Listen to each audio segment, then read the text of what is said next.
Assalamualaikum warahmatullahi wabarakatuh. Saya Siti Rohima, saya dari kelas 12 MIPA 1. Tujuan pembuatan video ini yaitu untuk memenuhi tugas pelajaran PPKN.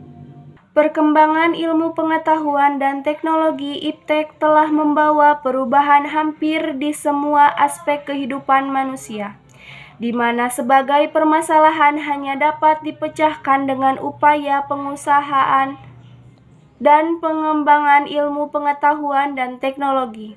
Kemajuan IPTEK dilandai dengan adanya persaingan antara bangsa yang makin meningkat. Nah, kemajuan IPTEK dalam bingkai Bhinneka Tunggal Ika yaitu terbagi menjadi 4, yaitu aspek politik, ekonomi, sosial budaya, dan hukum, pertahanan, dan keamanan. Dampak positif dalam bidang politik yang pertama, memberikan dorongan besar terhadap konsolidasi demokrasi di banyak negara.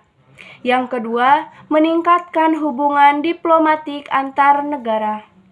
Dampak negatifnya, yang pertama, negara tidak dianggap lagi sebagai pemegang kunci dalam proses pembangunan. Yang kedua, timbulnya gelombang demokratisasi yaitu dambaan akan kebebasan. Dampak positif dalam bidang ekonomi yang pertama dapat memberikan kemudahan distribusi barang, selain itu dapat pula memperlancar distribusi barang dan mempercepat barang sampai ke tangan konsumen.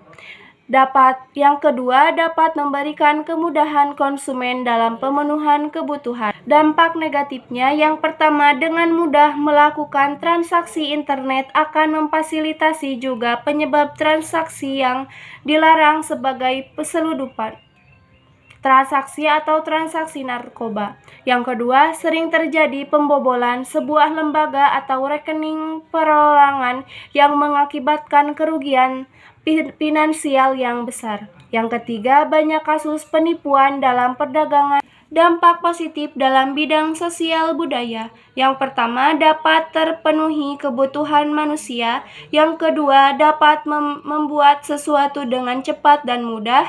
3. Menambah pengetahuan. Dampak negatifnya, mempengaruhi pola pikir masyarakat dan membuat orang menjadi malas. Dampak positif dalam bidang hukum, pertahanan, dan keamanan. Yang pertama, memudahkan masyarakat untuk mengetahui peraturan yang ada sehingga masyarakat lebih mengenal hukum positif di Indonesia.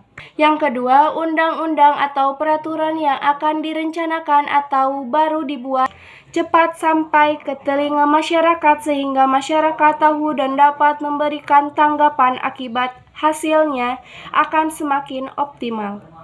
Dampak negatifnya, yang pertama, banyaknya produk dari perkembangan IPTEK yang disalahgunakan sehingga dapat merugikan banyak orang. Yang kedua, banyaknya kejahatan di dunia maya, mulai dari pembobolan rekening sampai penipuan atau hacking ke server pemerintah yang dapat merugikan banyak orang. Cukup sekian yang dapat saya sampaikan. Mohon maaf bila ada kekurangan dan kesalahan. Wassalamualaikum warahmatullahi wabarakatuh.